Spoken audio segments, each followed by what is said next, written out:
not. Right, so welcome back, everyone. This class is called The Moral of the Story. Basically, we found that there's a very strong power to stories, and the Talmud is full of them.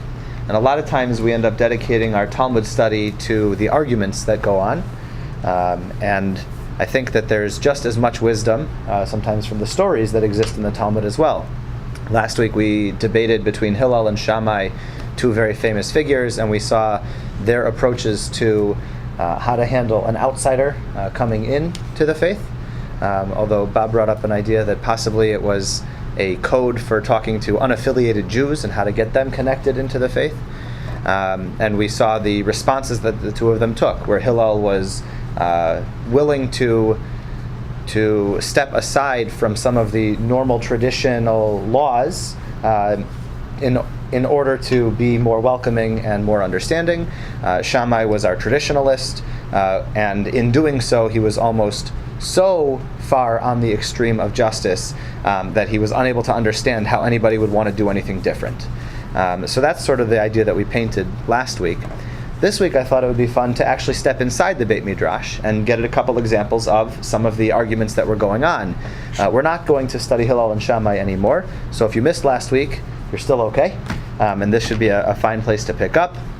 What we're going to work on this week is some of the responsibilities that are given for a parent to a child, particularly the idea of Torah study, that mitzvah of the obligation of teaching Torah to the children. So that's going to be our first story, and then from there we'll have an idea of what does the learning actually look like inside the Beit Midrash. We have an example of a Beit Midrash here tonight, and it may look like one model, but we're going to try to get a perspective of what were some examples of the models of what the study looked like in the rabbis of those times, and then we have a couple of stories that'll speak to that theme. So if you guys are feeling ready to just go ahead and get started, maybe we'll pass these out, and I'll give the assignment, and then we'll push pause on the recorder, I guess. Okay. Sure. Here you go, Renee. So for now, I would say let's just focus on story 2A. That's the first page you have in front of you. And this is a story. It starts off with a little bit of rabbinic text. This is what we would call a Breita.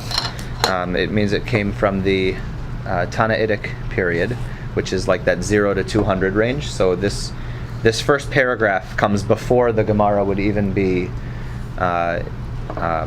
present.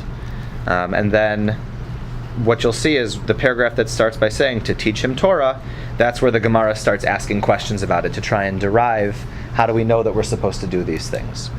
And then, you know what? I think I'd like to do it this way. Let's go through with just the general introduction, and then when we get to the actual story piece, we'll see how that interweaves itself throughout. So do we have a volunteer to read the opening? We have learned what our rabbis taught. Go ahead, Bob. We have learned what our rabbis taught. The father is responsible to circumcise his son, Pidyon Haben, teach him Torah, find him a wife, and teach him a trade. Some say to teach him to swim, too. Okay, so let's just pause for a minute. Right? It should be, the rabbis have said a father is responsible. 5 things for the son. What were they? Torah, Pidyon Haben, circumcision, find a wife, and teach a trade. And teach a trade.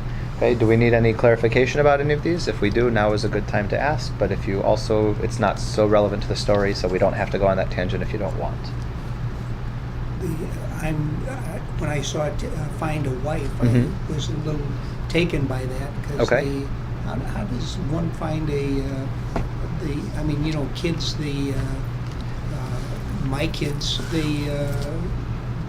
they socialized with other children, and they had girlfriends, boyfriends, and they found their own mates, and I didn't have anything to do with it. One takes a drive to Toronto. Well, so I think that this one doesn't necessarily have to be read literally as in the father is responsible to find a wife for the kid, but rather make sure that the kid finds a wife. In the same way that, yes, the father is responsible to teach Torah, but if the father doesn't know Torah, so then you pay for the schooling for the kid to be able to have it. This would be like setting up the circumstances, sure. perhaps? Sure. Makes sense. Right. It's and if you look at what's going on, the first two, circumcising the son and pidyon haben, those are like bringing the kid into the faith, right? Teaching Torah, that's the substance. And then finding a wife and teaching a trade, that's sort of future, so that the son can provide for himself afterwards. So I sort of would see as though they're more like categorical descriptions as opposed to necessarily like literal things. But we can take it literally, and that's okay too. And then some even say, right, Bob? Some say to teach him to swim too, right? Which would be just survival skills. Rabbi Yehuda said, "He who does not teach his son a craft teaches him banditry." Banditry, do you really think so? Rather, it is as if he taught him banditry. Okay, so that line might be a little tricky, right? Rabbi Yehuda comes with this harsh line and says, anybody who doesn't teach a trade teaches their son how to do banditry. What? No, it's only as if you're teaching him to do banditry. Why might that be the case? Because if he can't support himself, he's got to, yoink from somebody. Okay, right? So You're that would responsible for the bad that happens. there you go, right? If you didn't teach him to do well, then you're also responsible for all of the shortcomings that happened as a result of your not teaching. Fine, but now we're going to skip ahead a little bit. That's what the ... is for. But it says to teach him Torah, right? We know this is one of the 5 responsibilities that a parent has for child, or rather that a father has for the son, in the language of the Mishnah here. And the immediate question is, how do we know this, right? From where do we derive this idea? And this is actually a line right from the Shema, because it is written, and you shall teach them to your children. Them, in this case, means you shall teach them to your children. What are we actually saying? Teach them is the Torah, and specifically the mitzvot. Right? So if it says in the Torah, you're supposed to teach them to your children, great. And if his father did not teach him, he must teach himself. For it is written, and you shall study. And in Hebrew it's ulmadtem. Right? So we have velimadtem, and you shall teach them. And then a couple of verses later we have another way of reading it, which is ulmadtem, that you shall study for yourself. So we know that there's sort of a level 1, father should teach it to the kid. On level 2, in case the father didn't, the kid is still responsible to do it for himself. Okay? And now we have a challenge, or a conundrum, or a debate. What happens? Let's imagine that school is expensive. I don't know if you guys can imagine day school, like for Jewish day school. Let's just create a hypothetical, if it were to be expensive. So now we've got the challenge. Our rabbis taught. Renee, do you want to read that one there? Rabbis taught if he has himself to teach and his son to teach, he takes precedence over his son. Okay, so pause right there. Would you guys have expected that one? Well, I also, We don't act all like right. we expect that. Well, so let's say, right, there are 2, the father and the son, both of them are responsible to learn Torah. Right, now let's say you only have enough money to send one of you to school. Right, should the father pay for himself to go, or should the father pay for the son to go? Right, and the answer is, he should, right? Because his mitzvah happened first, right? He was born way before the son was, so that's the earlier mitzvah. You should fulfill that one. Or perhaps you say, well, the father should take care of himself because his father didn't do it for him. Right? Either way, we have one opinion that says that the parent goes first. But Rabbi Judah said, go ahead, please. Rabbi Judah said, if his son is industrious, bright, and retentive, his son takes precedence over him. Okay, so now we have another standard, which is maybe we're not talking about the mitzvah level, but rather what are we basing it on? The ability, right? Whoever's the stronger student goes. Okay, that's the setup. From that debate, or from that discussion, we now enter our story. This is like the story of Rav Yaakov, son of Rav Acha bar Yaakov. And I'm going to actually turn this over to you so that you guys will read the story by yourselves. Actually, why don't we do partners so that you're reading with a pair. I would recommend that you read it out loud. In particular, there's some imagery going on here. There's some demons involved. This is a fantastic story for those of you who are there first week, and for those of you who are here for the second week, it's going to be a very different type of story than what we had last week. So let's take a look at the story, and in particular, I want to try and paint a picture of what's going on at the school here. Right? What is the image of the school, and how does the school get saved? Okay, so we're asking what's going on at school, and how does the situation get fixed? Okay. So let's take like 10 minutes and then we'll come back. Right. So should we, all right, let's recap the story for a minute and just see if we can at least have a baseline understanding that we can all then discuss from. Okay, so the first thing is we have a father and we have a son. Right? The father is Rav Acha, and the son is Rav Yaakov. Rav Acha says to his son, "Why don't you go and study? Abaye's Beit Midrash is great. Abaye is a very famous Amora, very famous teacher. He was the head of the Beit Midrash in, I believe, Pumbedita. I always forget the Babylonian towns, but I think that one's right. If not, I apologize in advance. You could probably look it up on Google and find it, or Wikipedia even. But anyway, so Abaye is the head of the Beit Midrash there. Rav Acha sends his son to go. After some time, we don't know how long it was, but what happened to the son? Didn't learn a blessing. He didn't learn a thing, right? He was not able to learn in Abaye's Beit Midrash. So Rav Acha says, "I'm the better student, therefore I'll go." Right? Which we said was one of the lines that we saw earlier, right? Whoever's the better student goes to the Beit Midrash. Okay. Now, so Acha is in the Beit Midrash, and we know that there's this one big thing going on. There is this demon. Right? A demon in the Beit Midrash, and what do we know about the demon? We know that, when was this demon present? When two were there. Okay, so when two people enter the Beit Midrash, when else is the demon present? Day and night. Okay, during day and night. Now, in Jewish folklore, demons are sometimes out in the night, but for a demon to be out in the day, that's a huge deal, right? That should trigger our minds and say, "Whoa, what's this all about?" In fact, actually, fun trivia tidbit, on Pesach, let me take one step back first. Very often, numbers will be odd in Judaism. Significantly, things are 7, 3, a lot of Kabbalistic things are 5, 10. And we do have 10, right? And some of the 10s sort of supersede, right? Because the 10s often relate to God's presence or the divine something, plagues, command or statements at Sinai. But a lot of odd numbers, a lot of things are done in odd numbers in Judaism, and the idea is that if you had an even number, then it could be split down the middle, and half of those would be good and half of those would be evil. So we try to take a lot of odd numbers in Judaism: 3 fathers, 7 days of creation, and then there's one night in particular where we say, you know what, we're gonna even take even numbers on this night. You guys know when this is? When do we have a lot of 4s? So Pesach, right? Pesach is referred as Leil Shimurimhu, a night that we are protected. And so one of the themes that goes on with Pesach is we're going to have even numbers tonight, because this is a night when we're protected even from the demons. So you see a lot of 4s all throughout, the 12 steps of the Seder, right? There's a lot of even numbers on that night. Fun trivia tidbit, if you're not interested in that, no worries. If you are, Pesach is in like 2 months, and hopefully you have something fun to share on your Seder table. Yeah. But demons are rarely ever seen during the day, except in this Beit Midrash. Okay? One other thing that we know about them? No, that was it. Just those 2 pieces. Right?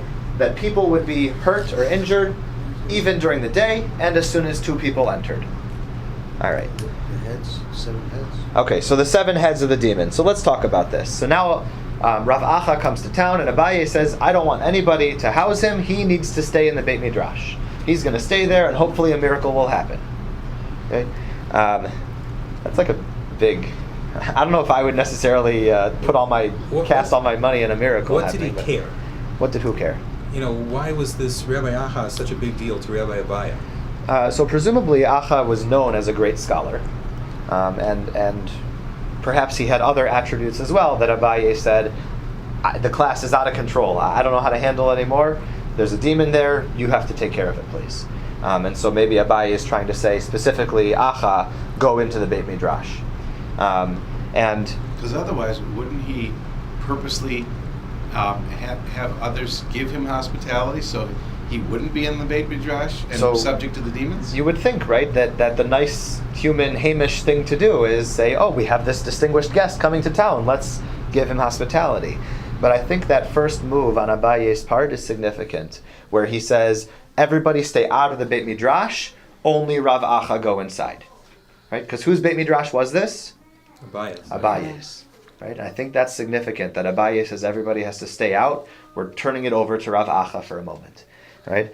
Now, let's talk about this. We have the confrontation. So Rav Acha confronts the demon, and what does Rav Acha do when he sees the demon? In Aramaic, it says Kol Kriya Dekara. Kol Kriya Dekara. Every time that he bowed, right? Like in Aleinu, Va'anachnu Korim Umishtach. Right? That's a Kriya, is a bow. Right? So every time Rav Acha bows, one of these serpents, dragon's not really a great translation, but it's like a serpent, a tanina. Its head falls off. Ta-da! We're done. Okay? Let's take a step back and think about what is this tanin? What is this serpent? So I gave you a reference to a verse in Ezekiel because it's one of the few places where you actually have tanim referenced. We also have the taninim gedolim, the large serpents that were created at the beginning of the world. But if you take a look at the context here, I think it may shed a little bit of light to us. The verse from Ezekiel says, "Speak to him and say..." Actually, does someone else want to do it? Charlene, do you want to read that one? Speak to him and say, this is what the sovereign Lord says. I am against you, Pharaoh, king of Egypt, you great monster lying among your streams. You say, the Nile belongs to me, I made it for myself. Okay, what did Pharaoh say? It's mine. The Nile belongs to me, I made it for myself. If you had to characterize Pharaoh's voice in that case, what character trait is he demonstrating? Pride. Arrogance, pride, yeah? Okay, great. And notice how Pharaoh is referred to in this case. He's referred to as a great monster. And if you look in the Hebrew, right in the middle of that second line, Paro, Melech Mitzrayim, Hatanim Hagadol. He's called the Tanim, this great monster. And if you look in the Aramaic as well, where it describes the actual demon,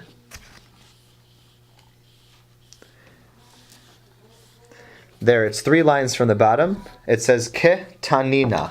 It's referred to as a Tanina, like a serpent, this monster, this dragon.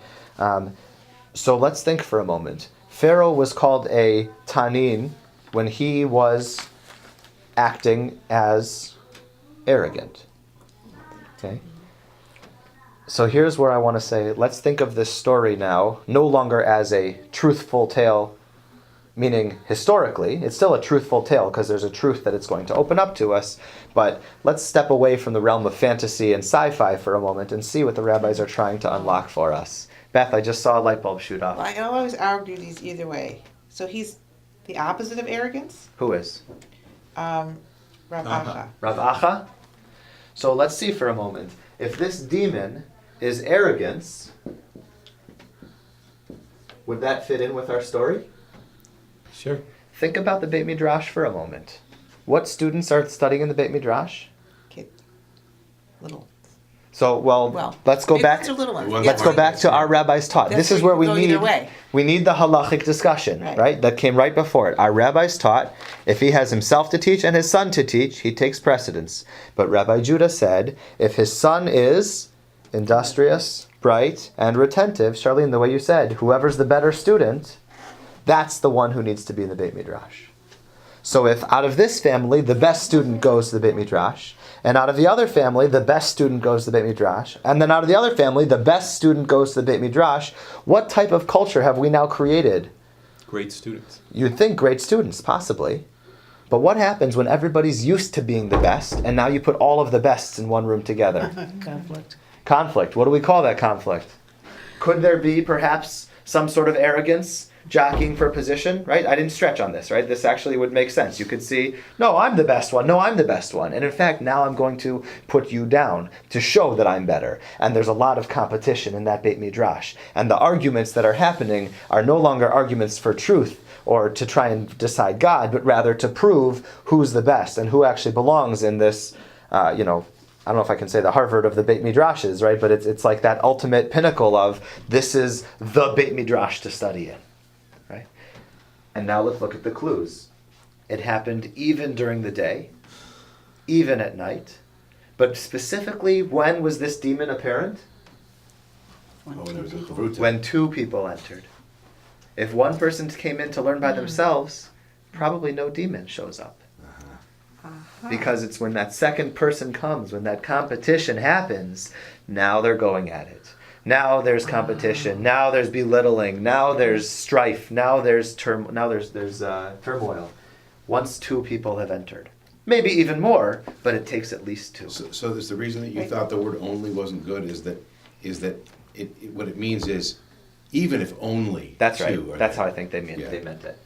And then, so now let's talk about how does Rav Acha actually beat the demon, right? What does he do? By going down on his knees. He does something humble. Right. So I didn't like the translation to pray because that's one magical reading, and Rashi takes that, and a lot of traditional readings will have it that way. But if we look at the imagery here, right, as soon as he bows, he is lowering himself. This great rabbi comes in and says, right, I'm going to put myself beneath you. And he bows, and each time he does, and by the way, that number 7 tends to represent like completion, right? That 7 is a lot. It was a perfect terribleness, right? It was all throughout, all infused throughout Could it this also baby mean that drash. there were 7 students? Was there 7 students? Could it mean that? Um, it could. I think there were more than 7 students in Abaye's Beit Midrash, just from, Okay. we know that he had hundreds of disciples. But in that particular class. You know what? It could have been. It could have been. Maybe in this particular case, there were 7 students there.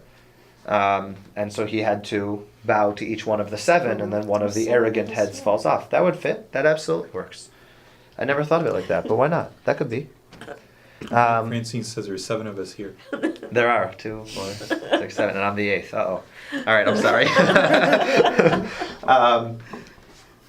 Every time he bows, one of the head falls off. And what I love about a story like this is you see the punchline at the end, right? Abaye starts proclaiming, hey guys, look at what happened. He did it. He did it. And what's Rav Acha's response? He doesn't say you're welcome. He says, What are you trying to do, kill me?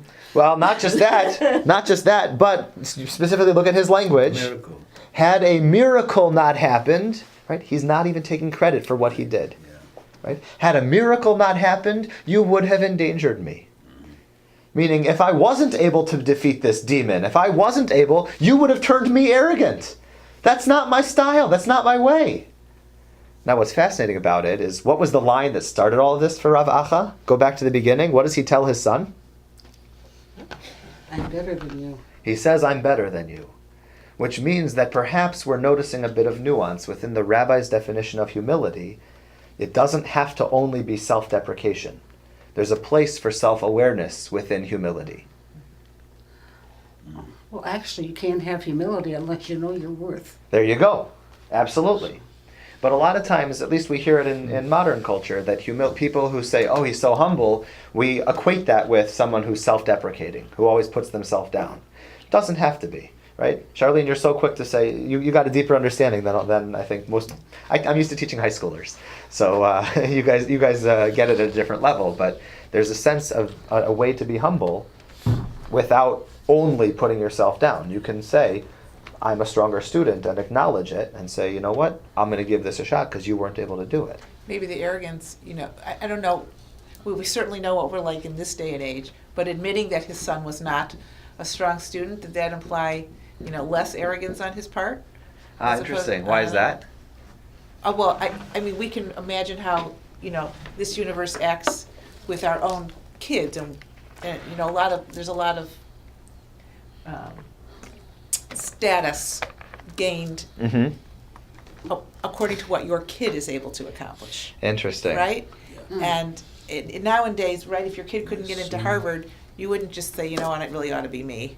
And Right. they'll go to You're right. You maybe OCC call the and I'll go to administration Harvard. or something. Right. So that True. that maybe, I don't know if that Yeah, but reflects kids some humility sound on his more part like property or chattel or something like that. in those days. Yeah. But still, I think that's a very bold move to be able to say, hey, it didn't work for you. Stay at home and take care of the house. I'm going to go learn instead. What's fascinating is, what's our turning point here is when Abaye says, the line that sticks out the most as making the least amount of sense, I think now becomes the pivot point.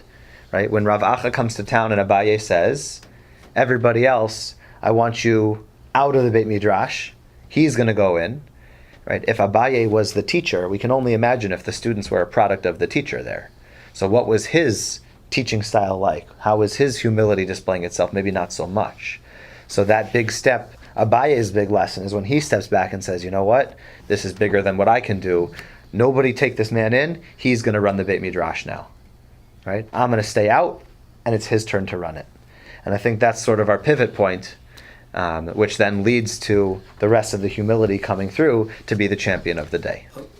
Where do you get, you're saying he's going to run the classes?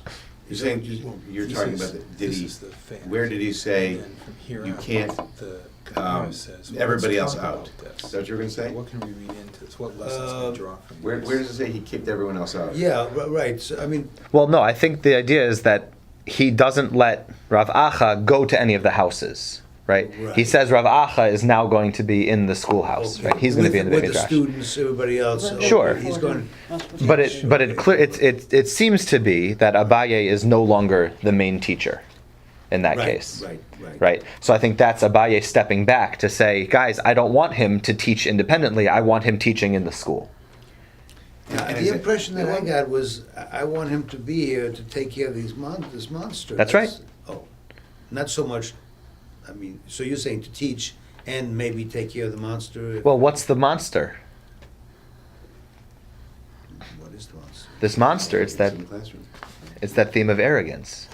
So he wants him to beat the monster. See, He I wants thought a him. literal monster. Well, I Right. guess it is a literal So monster. it's- but Okay. So it is a Abaye monster, doing? but we just have to read it. Is Abaye saying, look at this monster I've created. I've got all these kids in my fancy school. All these kids are kids. All the students are trying to one up each other, and they've become arrogant. And I'm now going to take advantage of the fact that Rav Acha is coming to my school, and because I know he's a guy who will destroy this monster because of I haven't been able to do it, but he can do it. And set everything straight in the classroom. I mean, that's what I think. Yeah, sounds good. It fits, right? Which is funny because last week we talked a little bit about what helped Hillel. It was all the arguments that were decided in favor of Hillel weren't because he had the better arguments, but rather because he was humble. Right? We saw that theme from the second story. So I thought that would be a fun place to pick up this week, where we're seeing that the rabbis really, really tried to impress this idea that Torah study is something that's going to drive us. And if it gets competitive, remember that the competition should not change our character in a negative way. Right? That if we're going to actually be debating, we need to be debating for a larger sense of truth. We need to be debating for a sense of goodness and for justice. And there will be arguments, and that's okay.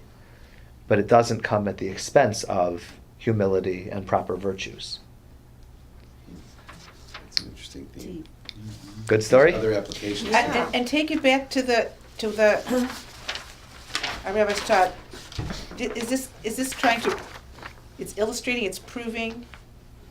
This is supporting the idea that if his son is industrious, bright, and retentive, his son takes precedence over him. Mm-hmm. This did not. It's the opposite that happened in this story. Well, I think the moral says, and be careful, because if you create an environment where the best student is always going, you may end up creating a demon. So they start with a certain point, who gets to go to school, at the expense of the other one, but then it uses that story to teach broader lessons. Right? Okay, but if that's the case, then that you don't want to encourage this arrogance. Why doesn't the father say to his son, okay, you're not that bright, but that's good in that environment. You need to be in an environment where these other kids are not so arrogant as well, and they should learn to accept you even though you're not the best. So You have other skills as well. Maybe you're a good, I don't know what. Sure. But, these days if you there's always other ways of telling the story as well. you have these quotas, right? So Sure. you want to, and maybe the son has some other quality. Maybe he was on like a different So why type. does Yeah. he, if he's so modest or whatever? Yeah. Why does it? Or Why doesn't he recognize that maybe his son is the one that should be in that school with these arrogant kids? So, Yeah, what do you think? So if you want to play with the story a little bit, so here's my answer to that. What this is Acha has sent his son to this institution. His son didn't succeed there, and that offends the father because he thinks he should be there, but this institution is obviously too hoity-toity to be able to teach his son. So he says, "Son, you stay home. I'll take care of things." And then he goes and shows him how to handle things. And it shows just the thought. And becomes I mean, it's then he just fun to sends play his with. son I mean, it back doesn't in matter. No, there's, yeah. Yeah, okay. Right. I mean, I think that when you have a story like this, where it's immediately connected to a halachic text, it's sort of painting a reality of the halacha is going to teach us how to act one way, but the halacha doesn't give us the ethical guidings in the same way. It shapes it, it guides us. But if we really want to have a truer sense of value, so the rabbis included these stories, which we call agadah, right? This is a specific technique that the rabbis use a lot. Any closing thoughts of this, or would you guys want to see another one? Can I just finish Please. that last Yeah, thought? finish it. So if you're right, if this is supposed to be connected to the halacha, then that's the disconnect is that why would the father? You suggested, well, maybe it's okay for the father not to be it's okay for the father to recognize he is a more accomplished student or whatever. But to me, the way to connect the halacha is to say that the deal is that you so long as the son, what was it again? That if the son can learn or whatever, he should send the son first, right? The son gets priority, Right? And so but the son wasn't. So what is he going to do? He's not going to go take his place. What he's going to go do is fix the school. Interesting. Okay. So that the son does have a place. Okay. Yeah. Okay. He gets on the board, right? And he starts making the decisions. Okay, I hear it. Sure. All right. Either way, I think what's fascinating here is we're still not seeing what they're arguing about. Right? We still don't have any context. This is all about the ideas of Torah study still. We haven't necessarily had a debate in the story yet. So this next one, if we look on part 2b, we're about to take a much different turn now. This tonight, I guess the theme is about miracles or like extra supernatural events happening, right? We have demons, and now we're going to have people praying in weird ways. And well, you know what? Let's just go through this story. This one's going to be a little bit more direct, so it should be a little easier to work with. Do you guys want to do this one together? Should we just go through it like that way? All right, so let's do that. So would somebody be willing to read to start us off? Go ahead, One Beth. day, Rabbi Yochanan was swimming in the Jordan. Okay, let me just pause for a minute. Rabbi Yochanan, now we've left Babylon. We're now back in Israel. Rabbi Yochanan is he's living around the same time as our previous story, but he's in Israel, and this story presumably is taking place in Israel as well. There are some travelers who would go from Israel to Babylon, and they would share ideas. Last week we talked about how there were two Talmuds sort of happening. They were coinciding at the same, happening simultaneously. But what I'll say is perhaps their Beit Midrash experiences also looked different, and we'll see that in just a second. But let's read the Rabbi Yochanan story. Sorry. Resh Lakish saw him and jumped into the Jordan after him. Rabbi Yochanan said, "You should use your strength for Torah." Resh Lakish said, "You should use your good looks for women." He said, "If you return to Torah, I will give you my sister for a wife, who is better looking than I am." Resh Lakish accepted this offer. All right, so let's just pause here for a moment. Right, two guys, Rabbi Yochanan and Resh Lakish. Resh Lakish, what's the first thing that we see about his name? is that it's actually a abbreviation for Just wondering about that. Rabbi Shimon Lakish, right? So he actually does have the status, but more often than not, he's called Reish Lakish. So this is before he's a rabbi, though. Yeah, and it he's seems called, to be it's before he's a rabbi, but he's right? called Reish anyway. Yeah, yeah. He is called Reish Lakish. I think what happens is all the stories that have his name, he's the same name throughout all the stories. But this is the story of him getting his start of Torah study. So again, we find they're outside the Beit Midrash, and the goal is let's get you into the Beit Midrash. What's interesting to point out, though, is Rabbi Yochanan's statement right after they have this little interplay of you should use your strength for Torah and you should use your good looks to get women. Rabbi Yochanan says, well, not if you learn Torah, but if you return to Torah, which means that perhaps Reish Lakish actually did have a beginning or an understanding of Torah, and Rabbi Yochanan saw him as a worthy counterpart. Right, so I think that's sort of what's going on there. It appears that they seem to know each other well, at least at the beginning of the story. Right, this banter is not. It's not just two strangers on the side.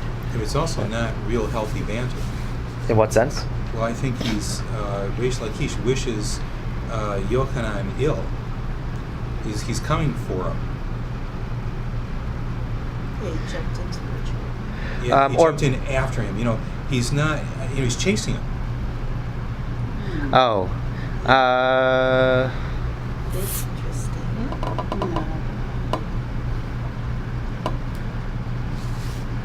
Yeah, could be. And you know why he's chasing him? Because he's pretty. Okay. What are you trying to say? What you're trying to think. Perhaps Reish Lakish was. There's nothing wrong with it. Meaning perhaps he was interested in connecting with Rabbi Yochanan, not just on a learning level. Yeah, right. Okay, perhaps. And so Rabbi Yochanan is thinking really fast, and he says, you want to have someone really pretty, I've got a sister that looks better than I do. Okay, perhaps. Yeah. It does say that when they were... Yeah, could be. The expression in the Aramaic says...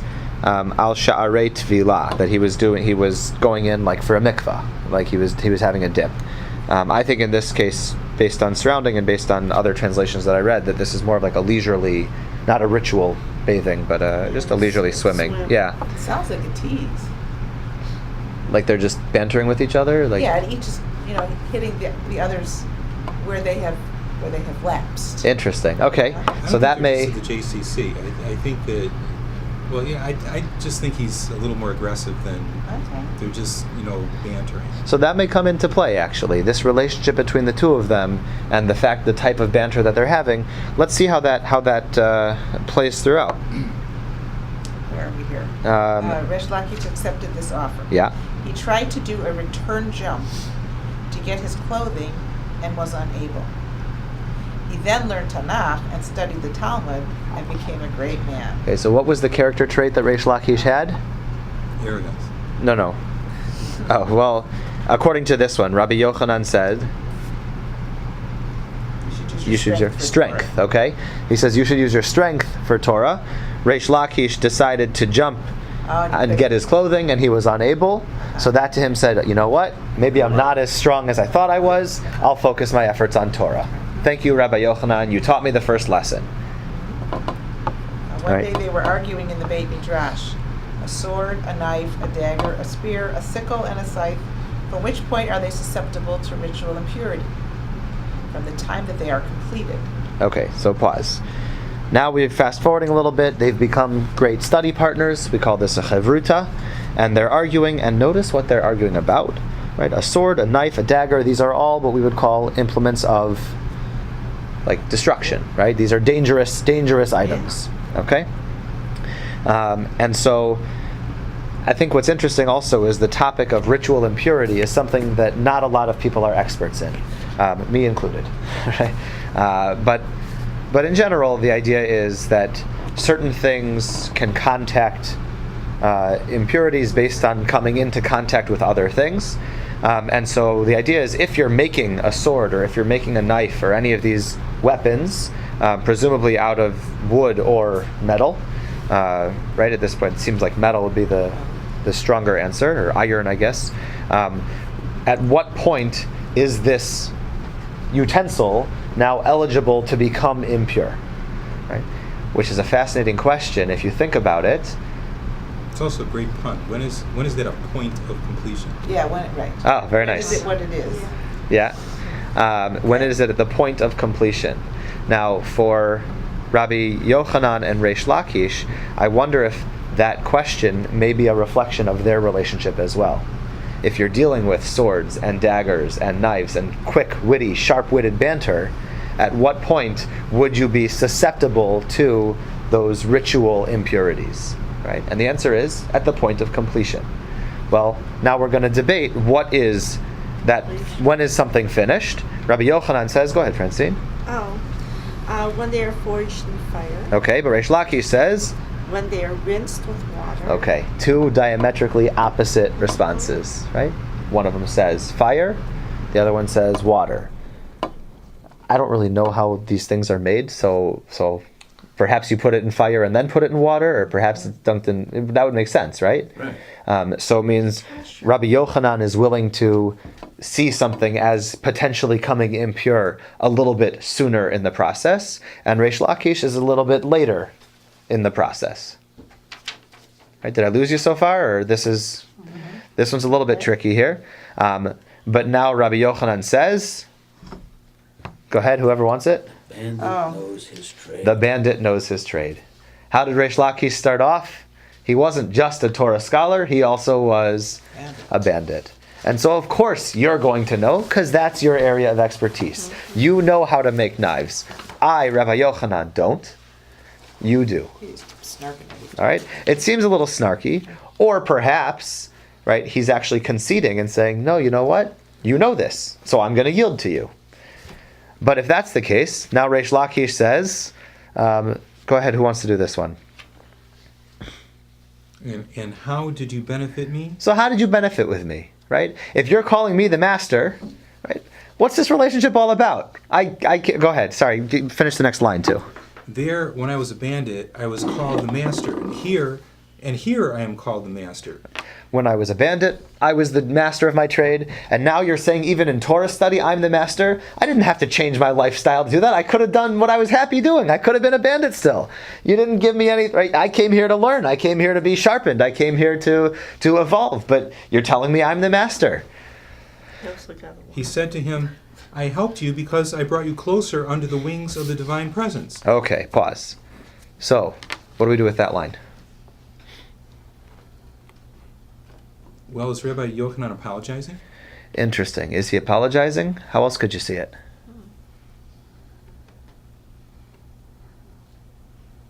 It seems to be the end of the argument, right? So maybe that is like a concession of sorts. Okay, so that certainly fits. All right, from this point now, I'd like to send you back to Chavruta or triple Ruta. And at this point, I think it gets, other than the biblical verses, which they're just, recognize that they're just saying the verses to sort of prove their points. At this point, it should be pretty straightforward from here. So take about 5-6 minutes and see how the story concludes. So if Let's come back together and we can talk it out. So why don't you start with your question? So the two lines after where we broke, Okay. it says, she said, do it. So she is the sister of Rabbi Yochanan, Yeah. who was fixed up with Reish Lakish. Sure. And so then she says, do it for my son. Forgive Reish Lakish, or pray for him for my son. She's talking about the son of Reish Lakish, no? yeah. Yeah. But that's not. Okay. And she says, if you can't do it for Reish Lakish, do it for my son. Right, but that's not. I'm your sister. Do it for my That's son. not like, are you like the son of Lakish? That's not the No, same that's son. a different, right. That is Resh Okay, well, Lakish. that's actually not fair to refer to the son of Reish Lakish and then later say son of Lakish and then be talking about Lakish.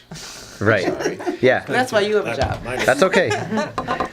You can't study this by This yourself. story is not fair. So if I were a better student, I would have some sort of answer and be able to make a brilliant comparison about why he's referred to in so many different ways. I could make one up, but I don't know that it's worth anything. Okay. Anyway, that was what confused me. Okay. Well, so let's go back to that pivot line, right? Where Rabbi Yochanan says, I helped you because I brought you closer under the wings of the divine presence, right? How did Rabbi Yochanan bring Reish Lakish under the wings of the divine presence? What did he give to him, or what did he offer him? Sister. His sister, he returned to Torah. Well, those are two very different answers. Is it What the was sister, he- or is it the return to the Torah? What? He offered him his sister in exchange for him returning to Torah. So which is it? Which And- was important in that context? Well, The which was sister. important to Rabbi Yochanan? The Torah. The Torah. Which was important to Reish Lakish? The sister. The sister. Okay? So right there, Rabbi Yochanan says, see, I thought I brought you under the wings of the Torah. And Reish Lakish says, nope, I was after your sister. Rabbi Yochanan became depressed. I couldn't save him. I thought I was going to turn him into some great scholar. I thought I was going to do all this, but it didn't happen. Not only does Rabbi Yochanan become depressed, but now Reish Lakish becomes sick. Oh no, I actually had something good here and I threw it away. And then Rabbi Yochanan... Who says that? Who did? Who says what? Reish Lakish. Reish Lakish says, I had something good, but I thrown it away. What? I don't- Yeah. Where are we getting that from? That's my own sick. understanding of how does Reish Lakish become sick otherwise. And you're not saying this is not a physical sickness necessarily. I think that it's all based on the relationship between the two of them. Like, I'm using just the context of the story to Okay. drive every other line. Okay. Because otherwise it's a terrible story. Like, I mean, let's be honest. like the He became Hathor- depressed. He became sick.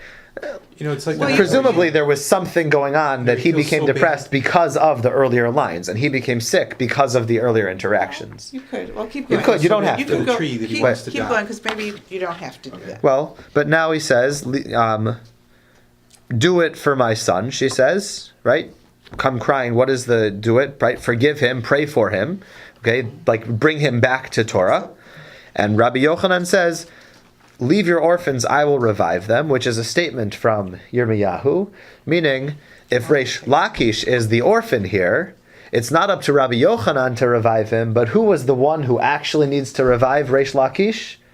Would be God. Right? Meaning me. this was something bigger than I could actually handle. Right? That's what's depressing me. I thought I was a good teacher. I thought I was one of the best. People came to me from miles around. Rabbi Yochanan was a very famous Beit Midrash as well. But he couldn't get to Reish Lakish. Right? And then she says, well, do it because otherwise I'm going to be a widow. And he says, it's not up to me because also in Jeremiah it says, the widows shall trust in God. Right?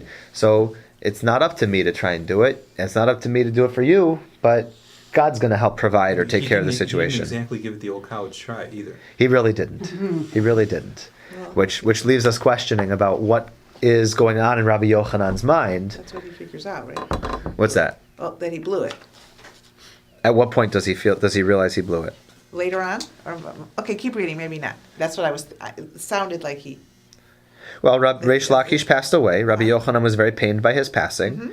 And now the rabbis say, who's going to go and help calm Rabbi Yochanan? Right? Let Rabbi Elazar ben Padat go, because he's sharp in learning. He went and sat in front of Rabbi Yochanan. Every time Rabbi Yochanan said something, Rabbi Elazar cited a supporting Tannaitic source. He agreed with him. He agreed with Which him. is not, It's not what he needed. That's not what Rabbi Yochanan wanted. Right. Not what he needed. Right, that's the part he blew it. He really had it with the other guy, he just didn't recognize it. There you go. There you go. Which, again, Bob, what was your point about what's going on in his mind, or what is he thinking about here? Well, we're out of context now. What you just said a second ago about Rabbi Yochanan, what was it? The widow should trust in me, trust in God. You said he didn't give it the old college try. Yeah, right. Right? What would the old college try have looked like in this case? He could have I forgiven get him. it. He could have been humble and forgiven, less arrogant and forgiven him. Okay, right. But when you get so focused on that Torah mindset of I want my answers, I want my challenges, I want my debates, you sometimes forget about the interpersonal aspect, right? Rabbi Yochanan was so focused on learn Torah, I'll bring you to the wings of the divine presence, learn the Torah, you should use your strength for Torah, and that's not who Reish Lakish was. even with as sharp of a mind as he had, even with his 24 responses. He was only interested in ladies. That's right. And his previous profession, Banditry. his banditry, right? So what's banditry all about? It's about cutting the corners. It's about, getting into places where you shouldn't be. That's not Torah, right? But he was so good at that, because Rabbi Yochanan was such a different world. Right? Rabbi Yochanan's world was all Torah, almost like no context of who the other people are. Yeah, but he gives him credit for increasing learning. So that's why Rabbi Yochanan saw it, right? His credit wasn't Reish Lakish had a great mind. His credit was he forced me to think differently. He forced me to learn more, right? Okay. Right? Because he came from such a different world, he experienced the world in a way that I didn't. He knew about knives. He knew about, harlotry or whatever else was going on alongside of being a bandit. He knows about thieves. He knows how they operate in the night. So he's going to ask questions that relate to the world that he came from. But Rabbi Yochanan doesn't understand that world. So he sees it as, look at how sharp this guy is as a thinker. And Reish Lakish was just saying, this is the world that I know. Right? So the two different worlds helped Rabbi Yochanan, but at the end, maybe it also helped Reish Lakish, but he didn't realize it soon enough. And Rabbi Yochanan didn't realize it soon enough, which is the sad conclusion of the story, right? Now Rabbi Elazar comes and he says, oh, brilliant point, Rebbe. You made a great idea. That's a good point. And let me tell you something that goes alongside that. And then Rabbi Yochanan scolds him, right? Milton, what does he say? What's Rabbi Yochanan's line? I already know this. Know I say good ideas? Are you like the son of Lakish? Yeah. When I said something, When I said something, the son of Lakish would ask me 24 questions, and I would respond with 24 answers. As a result, learning increased. And you tell me a Tanaic support. Do I not know that I say good ideas? right? I don't need you to come here and tell me that my ideas are good. I know they're good. Challenge me. Bring up different ideas, right?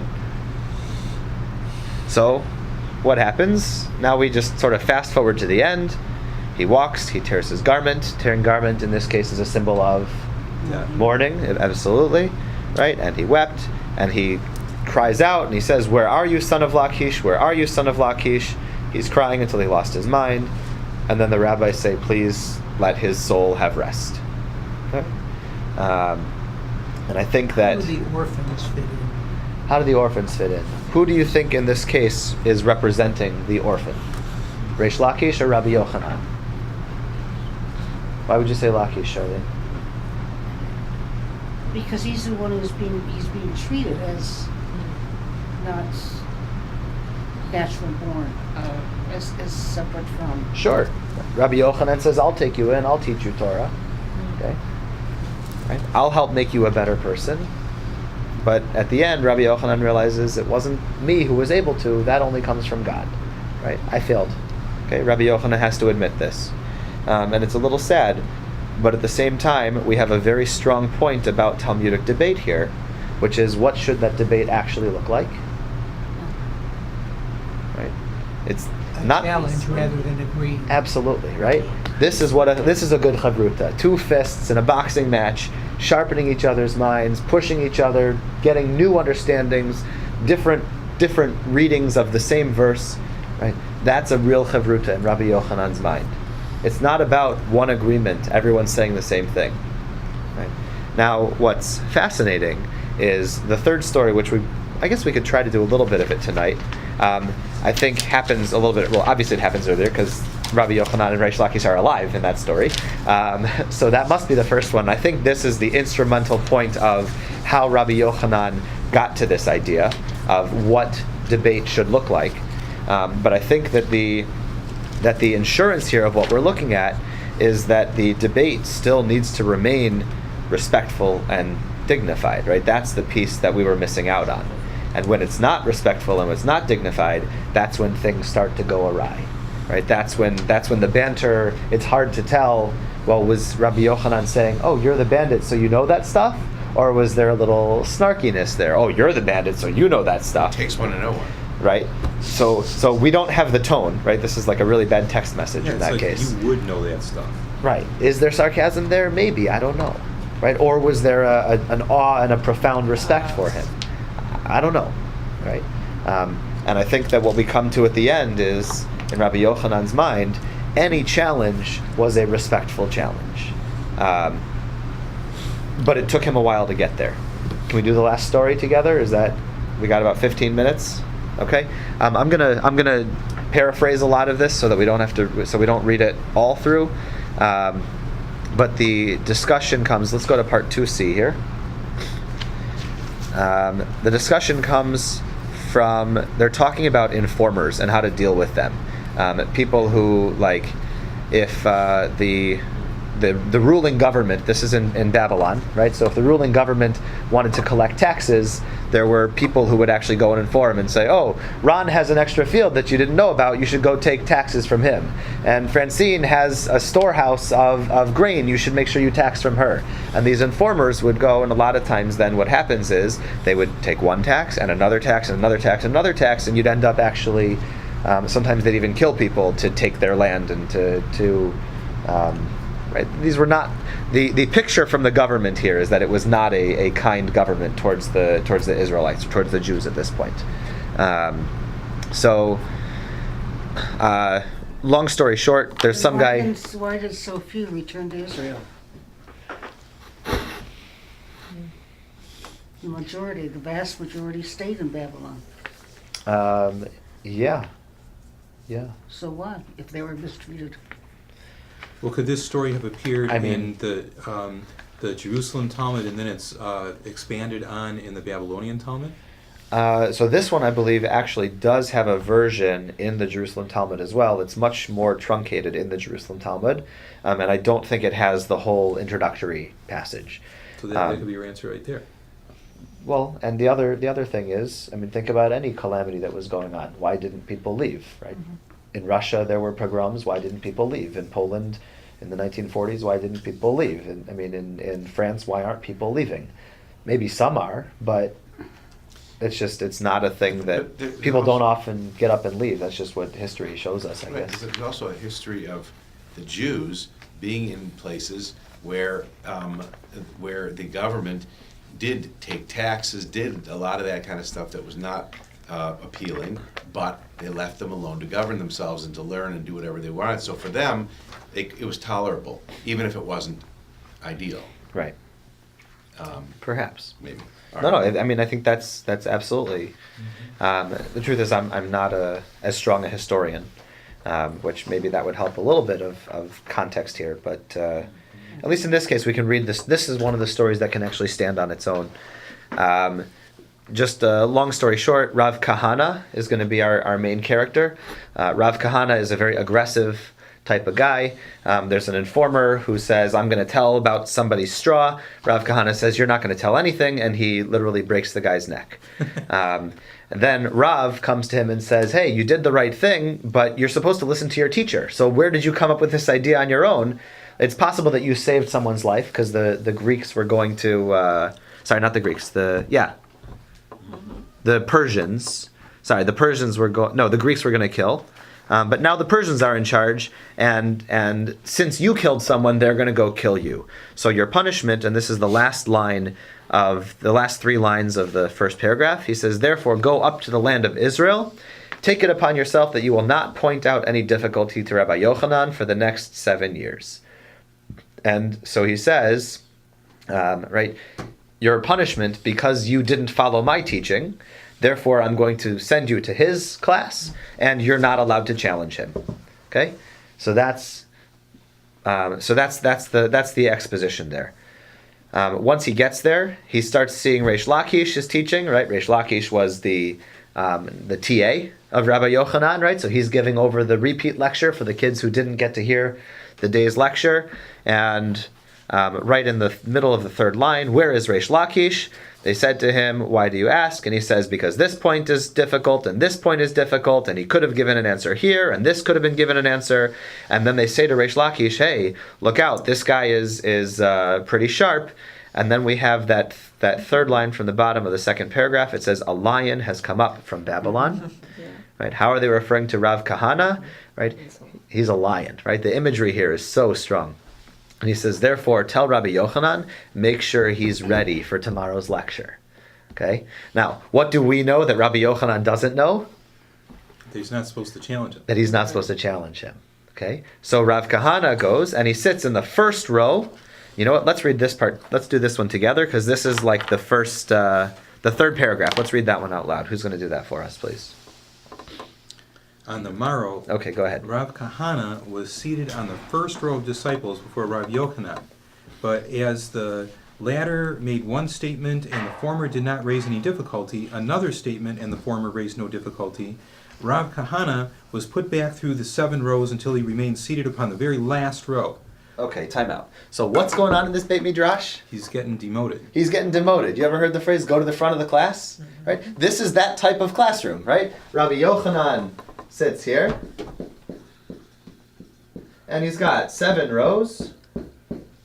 And here's Kahana starts here, and Rabbi Yochanan makes a point, doesn't challenge him. So then Rav Kahana has to move back to this row, still says nothing. So now he sits back on this row. And now finally, Rav Kahana ends up in the 7th row, all the way back, barely where he can even hear the teacher. All right, and what happens next, Bob? Keep going. Okay.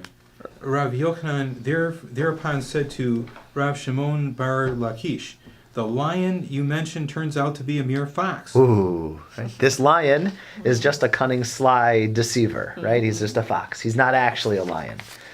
Rav Kahana hears this, and then he prays to himself. What does he say? Bob, finish the paragraph, please. Rav Kahana thereupon whispered, may it be the will of heaven that these 7 rows be in the place of the 7 years mentioned by Rav. Okay, so what's he asking for now? Dispensation. Right? Since I had to wait for 7 rows, and I didn't challenge him for 7 rows, please let that serve as my penance, right? That now let me be the student that I want to be, right? And so what happens right next, and this is the craziest thing, if you imagine this classroom, right? Someone with like a good edge to the voice. Let's do the next paragraph out here. He thereupon immediately stood on his feet and said to Rav Yochanan, will the master please start the lecture again from the beginning? Holy cow! What are you doing here? Who's the student? Who's the teacher? What? You're telling me, excuse me, teacher, please start class over? If that happened in class, I'm a pretty understanding teacher, but I would not be able to handle that if a student came in after I've already been teaching for half an hour and then they say, please start over. But Rabbi Yochanan does, right? And as soon as he makes a statement, we'll fast forward through this paragraph. Once he makes a statement, what happens differently now? Rav Kahana challenges him, points out another difficulty. So now Rav Kahana moves back through the rows. He's now in the front row. And what's interesting about Rabbi Yochanan, at the very bottom here, 2nd row, it says Rabbi Yochanan was sitting upon 7 cushions. So now we have, if you think about what the dynamic of the Beit Midrash was, it wasn't just back here, but also he was sitting up on the highest, and he was the teacher, and Rav Kahana's in the front, and now he makes a challenge, and what did they do? Whenever he made a statement against which a difficulty was pointed out, what happened? One cushion was pulled out from under him. So after each comment, just look at the visual here, right? You have Rabbi Yochanan and the student here, Rav Kahana, and then backs up. Next statement, next statement, next statement, until eventually Rabbi Yochanan is sitting on the floor and Rav Kahana has now matched him or even perhaps overtaken him, right? And this is, if we think about when Rabbi Yochanan, go back to the other story, what was his vision of what good Torah study looks like? So maybe this is something, we're about to see something huge here, right? So it went on until all the cushions are pulled out from him. He remained seated upon the ground. Someone who's got like an ominous voice. You want to read the 3rd line in, as Rabbi Yochanan was a very thin old man? It's got to be Renee. Renee, go ahead. On the next day, Rabbi. Wait, go to the top of the top paragraph on the back page, 3rd line down. As Rabbi Yochanan was then. As Rabbi Yochanan was then a very old man, and his eyelashes were overhanging, he said to them, lift up my eyes for me, as I want to see him. So they lifted up his eyelids with silver pincers. He saw that Rabbi Kahana's lips were parted and thought that he was laughing at him. He felt aggrieved, and in consequence, the soul of Rabbi Kahana went to rest. Okay, so what just happened? Rabbi Yochanan looks at the guy. He sees that the guy's lips are parted. We'll talk about that in just a second. And then what happens to Rav Kahana? Dies. He dies. Okay, this is a very supernatural class that what we're getting here tonight, right? So, in Talmudic folklore, Rabbi Yochanan's eyes appear several times, and every time he shows them, somebody dies. Which I wonder if that is a metaphor for something else that's going on. In that, for whatever reason, his eyelids hung very low, or he didn't see so well, maybe literally, but also, if we think about it, right, we talk about in the previous story with him and Reish Lakish, his eyesight actually prevented him from seeing who Reish Lakish actually was. In this case, he was unable to see Rav Kahana for who he was. And then what's crazy is if we look at what happened on the next day, let's get someone else to take a turn if we don't mind. On the next day, Rabbi Yochanan said to our rabbis, Have you noticed how the Babylonians was masking a laughing stock of us? how he was making, A laughing stock of us. yeah, but they But said, they said to him this was his natural appearance. okay, so what actually went on? He wasn't laughing at him, he had a cleft lip. Right? Rabbi Yochanan saw this. He was not used to people having cleft lips. He'd never experienced this before because in his Torah world it didn't exist. Right? But he looks at the guy and it looks like he's laughing, and Rabbi Yochanan was hurt by this, and then he looks at the guy and the guy dies. Right? So now let's go. Oh, this was a natural appearance. Keep going. Sorry, go ahead. He thereupon went to the cave of Rabbi Kahana's grave and saw a snake coiled round it. And a snake, we've had that before. What does a snake represent for us? What character trait? Arrogance. Arrogance. Right? The snake is there, and he has to now battle the snake. Go ahead. He said, Snake, snake, open thy mouth, and let the master go into the disciple. But the snake did not open its mouth. He then said, let the colleague go into his associate. But it still did not open its mouth until he said, let the disciple enter to his master. When the snake did open its mouth, he then prayed for mercy and raised him. He said to him, had I known that the natural appearance of the master was like that, I should never have taken offense. Now, therefore, let the master go with us. Okay, so what just happened here? There was a couple of exchanges. First, Rabbi Yochanan comes to the cave and he says, excuse me, snake, you're in the way. I want to go see Rabbi Kahana. So he says, first, what does he say? Let the blank see the blank. Master. Let the master see the disciple. No movement. All right. Let the colleague see his associate. Nope.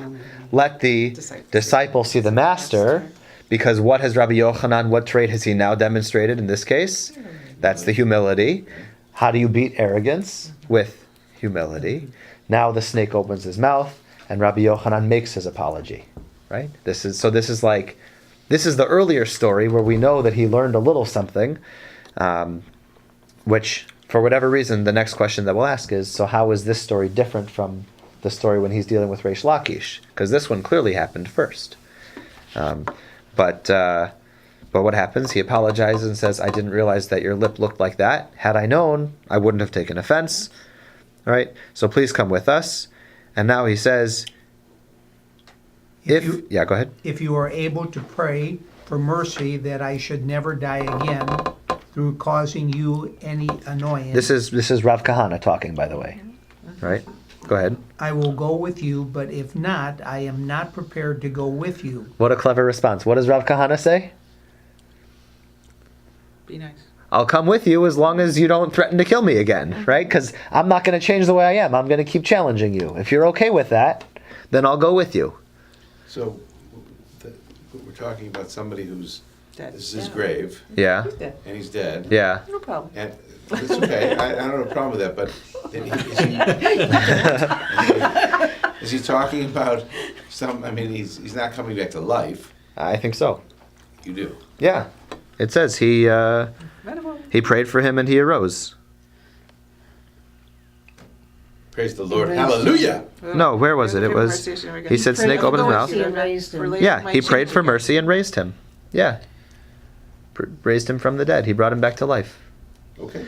Now, if we really want to ask the question, when we have all of these rabbis dying and then coming back to life in the stories, is it a literal death, or is it you ruined this person's future as a rabbi, right? You took away his livelihood, you took away his self, his being, and so what's going to take to revive him is that apology and possibly some prayer as well. Which ties us back to our, I have to say it, our last class, the ona'ah. Okay. This idea of it being compared to, ruining somebody's reputation or humiliating somebody is compared to killing them. Yes. And so maybe that's precisely I think, what's yeah. going on here. Absolutely. And that, so go on. That's Right. I love it when the plan comes together. It's tough for me to believe that people are like dying and being revived in the Talmudic times. Like, perhaps there were miracles going on. I have to acknowledge that is a possible reading of the text. Just from what I know about life, I can't understand it rationally that way. Well, maybe it was within the 3 days. Maybe. When you get to return it? Right. We'll go with So They didn't know a person was absolutely dead up till the 4th day. Was it? right, something like that. So I tend to read those more figuratively. That because otherwise, how do you pray for someone and maybe they did live a different life that I don't know about. But anyway. What's the story of, there was a rabbi and he was aggrieved, and he went to do tachanun, and the person who bothered the rabbi had a wife. Yeah. And the wife said, "Don't put your head in your arm." Right. And he did anyway, and he killed him. So who was that? Who's involved there? That's the Tanuro Shel Achnai story. It's Rabbi Eliezer and Rabbi Yehuda are arguing about that one. They're both Tanaim, so that's like the earlier period. And the head of the Beit Midrash was Rabban Gamliel, and it was his sister who was married to Rabbi Eliezer. So similar story, similar theme, but that one actually it comes directly off of the Ona'ah story. That was the one about the verbal wrongdoings can ruin, and those gates are never locked. But yes, it's one of those. Yeah. So anyway, sorry. So let's conclude the story here, right? For later, actually, I thought about doing that story, but I think it's just so involved and there's just so much to it that I feel like you could do an entire course on that one alone. And I think one class is I'd rather get to see different types of themes coming up. But anyway, so we said here for later on you might change again. Right, I'm not going to go with you if you don't promise that you won't try to kill me again if I challenge you. That's right. That's right. There you go. I'm not going to stay dead this time. I'd rather stay dead than get killed again. All right. He said I'd rather stay dead than get killed again. Oh. All right. So now Rabbi Yochanan thereupon completely awakened. Charlene, do you want to read the conclusion for us here? The last 4 lines. Rabbi Yochanan. It's Yochanan. and Yeah. thereupon completely awakened and restored him. And he used to consult him on doubtful points, Rabbi Kahana. Kahanan, solving them for him. This is implied in a statement made by Rabbi Yochanan. What I had believed to be yours was in fact theirs. What I believe to be yours was in fact theirs. And he's talking presumably to Israel, right? What I had believed to be the stronger Beit Midrash here was in fact theirs in Babylon, right? They had the stronger students. I thought we had it here because I was always ready to be challenged, right? That's why I set up my Beit Midrash with me up on the top cushion and everyone, the sharpest students in the front and the worst students in the back. I thought we had the better sense of law and knowledge. In actuality, this guy comes from Babylon. He comes, challenges me, puts me in my place. So the whole story was arrogance on the part of the authors of the Babylonian Talmud. So we're back where we started. There you go. Besides which, that's a lousy way to teach. You always put your bright students in the back so the fun's in front gets... That's right. It's the opposite of modern pedagogy. Absolutely. But what we come to here is that Rabbi Yochanan actually invites the argument at the end of the story. Right? And he says, he invites the argument. Oh, yeah. Right? He says at the end, I'm going to consult you on every time I'm doubtful about something. And for Rabbi Yochanan, it seems to be that his ultimate truth was the debates are going to happen. Right? We don't need everyone to agree, but we're reaching towards some greater truth. Right? I want to understand Torah in the truest sense here. And so I think that what ends up happening there is well, you know what? I'll ask you. What do you see as, because clearly this story came before the Reish Lakish story, right? How do we think this one influenced the Reish Lakish story? And then we'll conclude from there.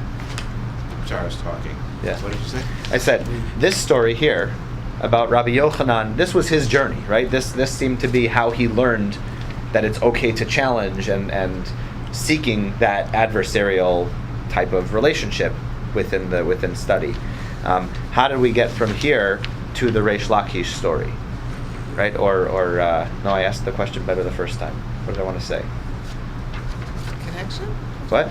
Yeah, what's the connection between what Rabbi Yochanan, his journey here, what's added in the Reish Lakish story? Or what did he learn at the end of his life that he only understood at the middle? Does he come full circle? Does he go back to his old ways? How do you understand? He wasn't even a scholar. Who wasn't? He was still too narrow, Rabbi Yochanan. Well, he took challenge. Interesting. Yeah. And he betrayed. He kind of betrayed the sense of challenge. You know, he got a real challenge, and he went the wrong direction with it. Right.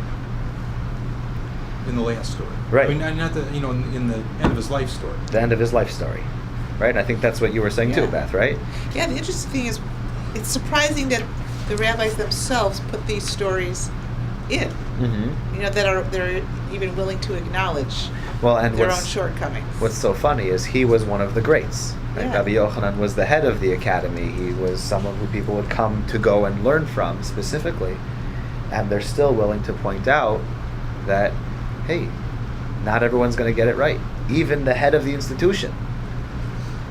At the end of his life, he made some pretty big mistakes that left him alone and left him questioning, what did I do wrong along the way, right? There seems to be a very strong sense of awareness here as to what proper Torah study should look like. And I think it's so fascinating to get the rabbis' views of proper Beit Midrash conduct. It's impressive that they put that in. I think so. You know, when we were, the little bit of learning some of us did when we were younger, you know, it was all about, it would be sort of this sort of environment. And I can remember, you know, it's important to ask questions. And you'd ask questions, and the person would say, not that question. Right. That was the. When I was in master's classes, one of the jokes that they made was, if a kid asks a question and you don't know the answer, it's a good question. That's a good question. But if a kid asks the question and you know the answer, that's an excellent question, right? And that's how it turned about. So I've tried to step away from that a little bit more now that I've become advanced as a teacher a couple of years. But I think here the rabbis were trying to say that the learning doesn't happen unless the questions happen also. That's cool. And so I think that what's neat about these stories is you have these sort of pearls of wisdom scattered throughout, and then eventually you have a punchline also, and the punchline is what teaches us about the value that the rabbis are trying to give. So tonight we saw, right, this idea of humility coming through. We saw this idea of forgiveness a little bit, but also just needing to understand who your partner is, right? Needing to understand the world that Reish Lakish was coming from, needing to understand Rav Kahana and just what he looked like, that his presence was just different than other people that Rabbi Yochanan had seen. And if you can't understand who your student is, then how are you possibly going to be able to teach them, right? And if you can't understand who your student is, perhaps you end up killing their soul, in a sense, right? Even metaphorically, perhaps you end up ruining their chance for Torah study if you can't understand your students, right? So it's something, I'll tell you my own reflection here as a teacher. This is something I try really hard to be careful that that not every student can be taught the same way, and I'm sure sometimes I make mistakes and sometimes I get it wrong too. Maybe even here tonight. I hope I didn't. So we'll let you back next week. But thank you. But I hope even tonight that I was able to try and modify my questions and my comments for the different types of students around here, because this is something that, you're playing with fire, right? When you deal with Torah study, that's what we saw here. When to be able to challenge freely, we want to create that. We want to open that up, but at the same time, it has to come with. We have to check our arrogance at the door. We don't want to have those demons floating around our table. Now, you at one point you said there was a lesson about civility. You mentioned that a while back. You used that word, civility. Did I? Yeah. It's possible. Oh. I use a lot of words. I was interested in that because there was a period, I don't know if they're still doing that, in the Jewish community where evidently they were encouraging dialogue in a civil manner. This was about okay. a year ago. Okay. With the Jewish Community Relations Council, they were very aware of that. In Detroit? Yes. Oh, I didn't know this. Yeah, so it was... Civility in Detroit? Yeah, so I'm thinking, well, they want to talk about... I was like surprised when they brought that up, and I'm thinking, well, I guess there was some kind of discussions going on that are not so civil. Mm-hmm. And if it was going on in Detroit, I think it also came from, the national organization. That's why when you said civility, I said, that's kind of... So, yeah. So anyway. Right. I mean, I think that we have to be willing to tackle the tough issues, and perhaps that when we do it, let's just remind ourselves that it should happen in a way guided by humility. We can say civility, right, and in a respectful and dignified way. That our true quest for Torah happens in our pursuit of getting closer to the divine, right, within each other and the divine around us. So thank you all for a fun evening, and I'd love to see you guys next week. Bring friends if you want. I'll make more copies, and we'll try to get some different angles next week, that we don't just have the same themes coming up. But humility was a big one for the rabbis. So That's great. you can keep that, sure. And next week's topic will be, I'm debating between two of them. I was thinking about like an excommunication, where we actually... So the idea is last time we talked about entering the Beit Midrash. These were two examples of in the Beit Midrash. And I was thinking about actually now kicking someone out of the Beit Midrash would be a neat sort of link. But I'll have to see. I'm going to go through a couple of notes because I had some ideas even for this one that I changed this morning. So it'll be something. We'll be learning morals from stories. That's for sure true. If you have any suggestions or requests, I'd be happy to take those as well. But okay. I was just, because when you said invite a friend or... So you know what? I'll try to... There are two that I've sort of been well, here, this doesn't actually record.